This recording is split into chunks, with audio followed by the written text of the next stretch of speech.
I'd like to ask who is currently attending university? Okay, a few people. Who has children that are attending university? A few. And who used to go to university? Okay, great. So now you might ask, okay, what did change between when one generation went to university and people nowadays go to university? And the answer is not that much. University and education in 2025 is still unidirectional, not personalized, and not interactive. And this has various reasons, but the main ones are that we have high student-to-staff ratios. This leads to professors teaching classes with 300, 400, 500 people, so they don't have a clue what goes on in the mind of their students. And third of all, we still treat education as one size fits all. So each lecture is the same way for every student.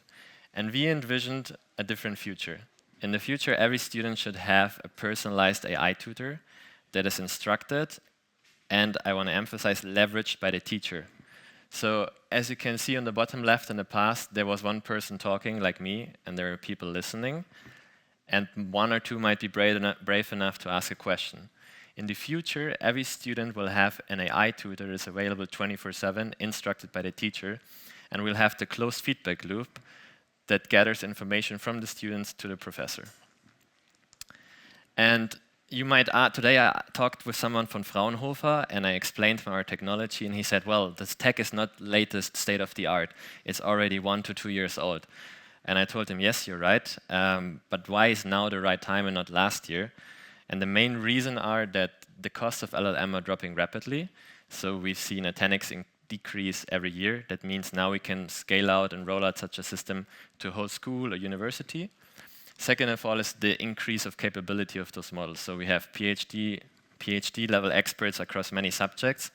And third of all is that we have now data that shows every student, or almost 90% of all students, use AI to study.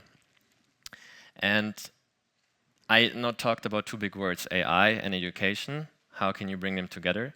And we identified 4 core concepts. The first one being the solving of known unknowns. So I have a question, I didn't understand a topic, I just ask about it and get the answer. This is no rocket science. The second one is the solving of unknown unknowns. And those are more tricky, because usually in the exam you get a question, you read it and you're like, ooh, I didn't even know that was important, I was not aware, I should have known that. And here you can get quizzed by the AI. Third one is individualizing learning, and this happens through, first of all, multimodal capabilities of AI. We can easily transfer from text to video to audio, and also can switch to your native language, can select the level of difficulty you want your response to be in. And fourth of all, in the future, take a lot of burden off professors and their assistants while creating and grading exams. So we built a course-based AI tutor that gives individual feedback. A student has a 24/7 tutor that only answers based on what the professor uploaded. The professor then has deep insights and analytics across what did they ask, what do the students struggle with, and can so in a data-driven way adapt the lecture. And the first results are very promising. We correlated the grades and the usage at TUM in one computer science class with 1,500 people. And those that actively used the system had a 20% less failure rate than those who didn't. And obviously, causation does not mean correlation. Correlation does not mean causation. And there are a lot of things to consider, like the size of the class. Are people in general more motivated? But I would say it's not too far stretched to say that if you engage more often with the content and you practice more, you'll get better grades. And so how does one tutor actually work? The professor uploads his materials. This can be videos, PDFs, slides, and this is the first step of quality control. He or she decides what gets uploaded. Second of all, he then can semi-automatically generate quiz questions for the students with AI, emphasizing semi because he or she needs to approve them to verify are they good enough or not. Then the students can learn with the quiz questions, then can chat with the course, and then the professor gets anonymized and aggregated statistics about what the students do and how they're interacting with the system. And so you have this closed feedback loop, and they can adjust the lecture in a data-driven way. And the core engine below the whole system is a so-called RAG architecture, which reduces the probability of hallucinations. And you can imagine it like a library. So let's go back pre-computer time. You want to write an essay about art. First of all, you need to go into the right library. If you go into the physics library, you won't get an answer. If you ask one tutor something that's not in the class, you won't get an answer. Now you're in the right library. You now ask the librarian, okay, where do I find the materials? And in the same way, one tutor finds the relevant materials to your question, to your essay topic. It gathers the materials. And now the generative term of AI comes into place, where you synthesize everything you found into a coherent answer. And for clarification, we're not training an AI model. There's always a confusion. Training, in this analogy, would mean that you're gluing the books into the library. In our case, you can easily switch the books. You can add and remove books quite easily.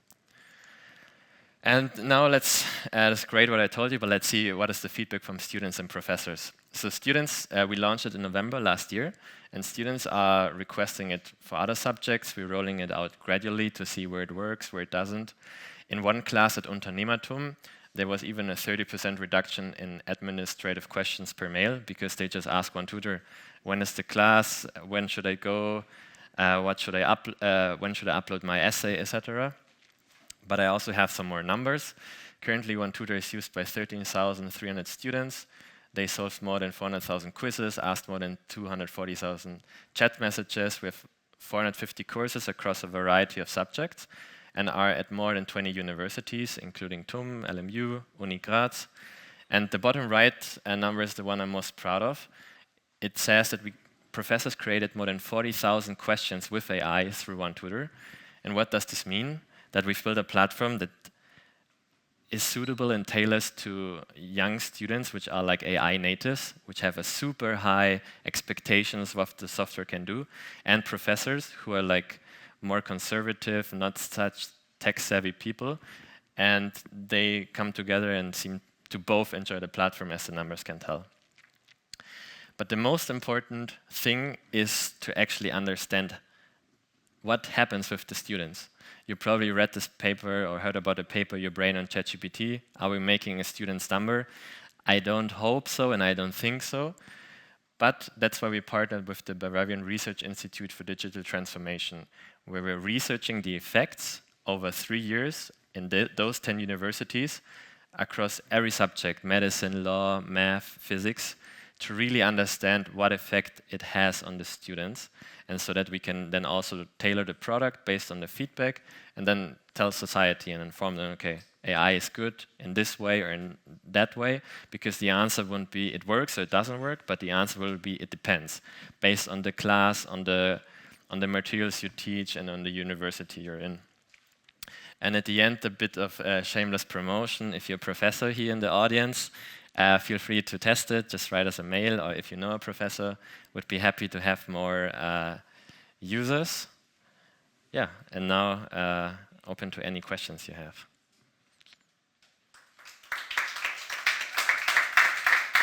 I'm looking forward to dinner.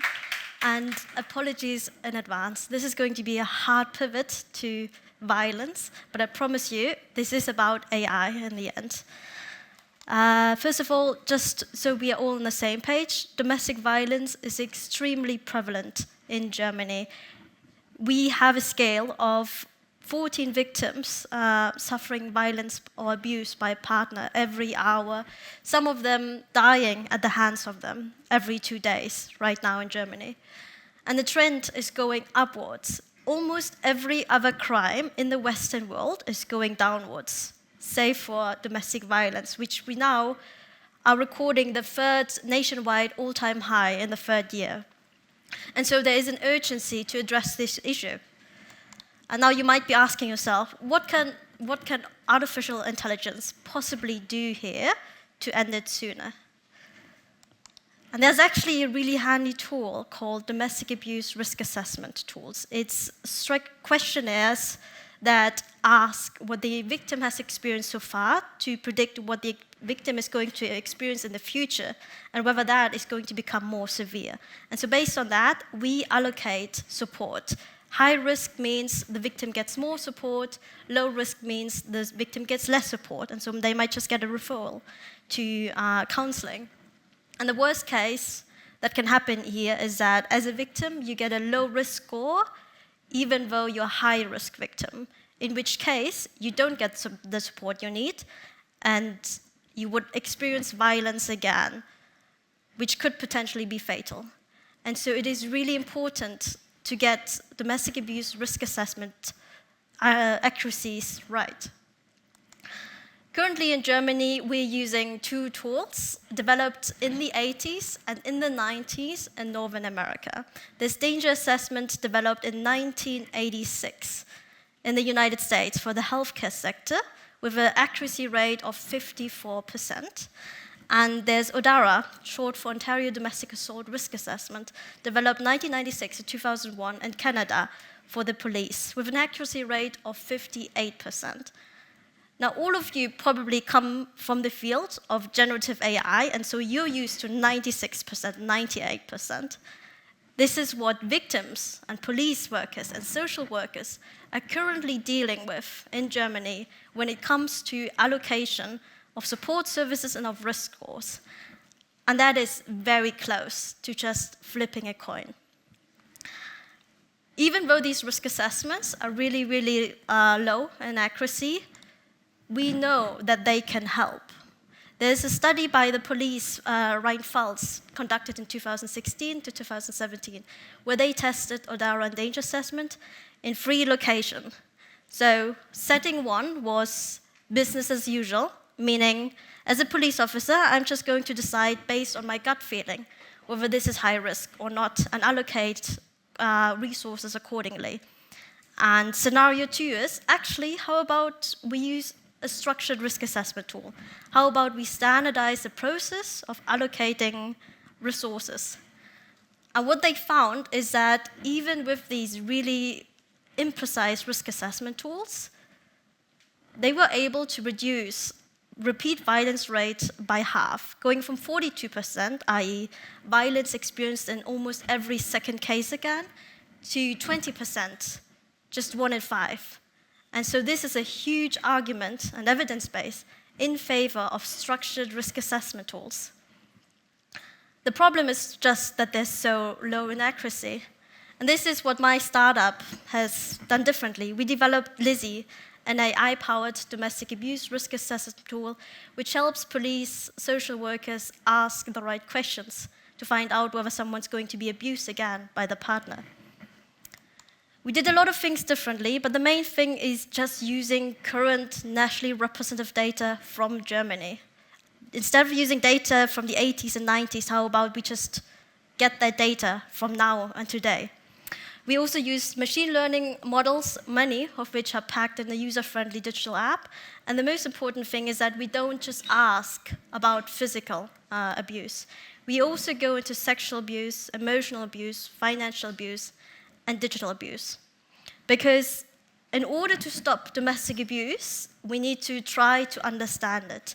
Not just whether there is violence, but the extent to which violence, control, manipulation, isolation, all of that happens in the past and today. And so going back, we know that these imprecise risk assessment tools can reduce violence. And so just imagine the gains in intervention success if we just used a more precise risk assessment tool in the first place. In the beginning, I asked, how can artificial intelligence help in ending domestic abuse sooner? And the answer is with higher accuracy, with higher precision in finding out whether someone is going to be abused again by the partner, in higher precision in helping them get the resources they need to leave the abusive relationship, and for the state to allocate resources as efficiently as possible, so that in the long term, we will start disrupting the cycle of abuse. Thank you. We're building an AI colleague for European sales teams. I've been in AI since 2018 when I founded my first company, so I've been through through a lot. And now I ended up actually in sales, which was quite a transition for me as well. But through that, I mean, we saw a dramatic shift going from, let's say, machine learning, RAG, to now LLMs. And I think the most dramatic shift is actually still in front of us, because AI will not just be like a little bit of chatting with ChatGPT and asking questions, but the shift that is in front of us is that we will actually have employees that are experts in their field that we might even buy to assist in our teams. This is what I want to speak about today a little bit, and also the technology behind it. I'm not going to speak too much about Vent AI, because I think we all know that salespeople always want to close more deals. And basically what we are doing is that we create an expert AI employee colleague for them that helps them to do, well, a bunch of manual work. Salespeople usually do 70% manual work and 30% is being in touch with the customers. So we're trying to automate all of that 70%. We're starting with the boring stuff, which is like building lists, finding customers, finding a good point to contact them. And I mean, we built an AI agent system that does exactly that. You can just tell it who you're targeting. For example, yeah, you might be targeting logistics companies, but then in a very specific niche. They should have at least 10 trucks. They should maybe have freight transport within the EU, or they should have electric trucks, let's say. And then our AI runs out, tries to find exactly these companies, tries to find the contact people for you, and also tries to find the best point in time to contact them. That's the boring stuff, but what excites me much more actually about what we're doing is the technology behind it. And the story behind that is actually, a few months ago, I think 4 or 5 months ago, we were in New York and at some founder event, and we ran into this guy who didn't stop talking about AI agents. And he spent an entire night trying to explain to me what AI agents are and what he is doing with it. And he told me basically that he didn't even understand it himself, so I also didn't understand it. So now, me not understanding it, I'm trying to explain what AI agents are, because I think they really represent the most radical shift in how we do software. So how we used to build software is kind of like this. I mean, this might be a little bit overdone now, but in the past, you've software or writing software. I mean, now we have vibe coding, but still that is kind of like just building an input-output relationship. Yeah, you tell software, do this, then do this. If this happens, then do this. And you just kind of create like a set of instructions that put the input to the output. So this is how we used to build software for the last, I don't know, maybe 40 or 50 years. And now we have AI agents, and they work entirely differently. And actually, we started now, like 3 months ago after this event in New York, to recreate our entire software to work with AI agents instead of what we've done before. So how do AI agents work? AI agents, they don't have like a set of instructions to work, but they are given the task and an environment where they can interact with. So the environment could be obviously like Google, the internet, could be databases, but it could also be business data that is encapsulated in your Salesforce or in your CRM, in your ERP. It might be even access to your LinkedIn or to your social media files. Then you give the AI agent a task, and it will come up with these steps that you had to progress these steps before yourself, but now the AI agent will just come up with its own way to solve that task, given that environment that it interacts with it. So this all sounds very abstract, but in the way you don't need to build software anymore, but you just need to tell the agent what to do. It's kind of like vibe coding, but you can do much more with that than vibe coding. I'll try to give this on a very concrete example how we're using agents now. So we have this very simple math, basically, where before you could just define your target companies, and you could say, okay, these industries, these keywords, these countries. But now you can just tell the agent, hey, I'm looking for event organizers in Germany like DLD. And then it will come up with its own plan on how to find these companies in a database. And it doesn't even know anything about a database. You just give it a database. You say, hey, these are the filters, these are the countries, this is what you can do with it. And then the AI, given the task to find, for example, event organizers, comes up with its own plan of how to do this. And if I would have programmed this before, I would have come up with a million rules of how to make this textual input into these filters. And now the AI just does it kind of magically. And that's a very simple task, but you could think of, well, basically anything that you could do. Yeah, think of an AI engineer that you can ask and task to, I don't know, calculate gears, or think of an AI sustainability specialist that you give access to your ERP data and your business data, and that comes up with plans of how you could reduce your carbon footprint. So this is kind of a little bit the part of the technology that we're now working with, where you don't need to have instructions, but the software basically creates the program in real time and for the specific user. And what makes me especially excited about this technology is that it's actually perfectly suited for Germany. And I'll tell you why. So we Germans, we are very, very precise. Yeah, we have even a very precise language. Think of words like Rindfleisch-Etikettierungsüberwachungsaufgabe-Übertragungsgesetz, which is a word that is even too complex to explain in English. But it's very precise. I will not tell you what it means, but it's a very precise word. And in Germany, we really are the world champions in processes, in documentation. We have a lot of unstructured data in specs, in laws, in even words, and we're very precise. This is something that AI agents can really work with, because the more data, the more context they get, the better they perform. Meaning more data, better agents, more precise instructions, better agents. And how I envision the future is that we will take knowledge that we now have, distributed in all these processes and this documentation that we have, put it into an AI agent, and make AI agent basically a new export good that we can export into other countries. As I said, think of an AI engineer, think of an AI specialist in some niche domains that we can train here and use agents as, well, the new export good from Germany. And that's all powered by our specific language and the processes that we have now that are usually quite annoying, but for AI agents, actually perfect to have all of that. All right, just a little bit of inspiration about AI agents. I think everybody should really use them. And if you want to know more about how we use them in sales, then feel free to contact me. Happy to talk about that as well.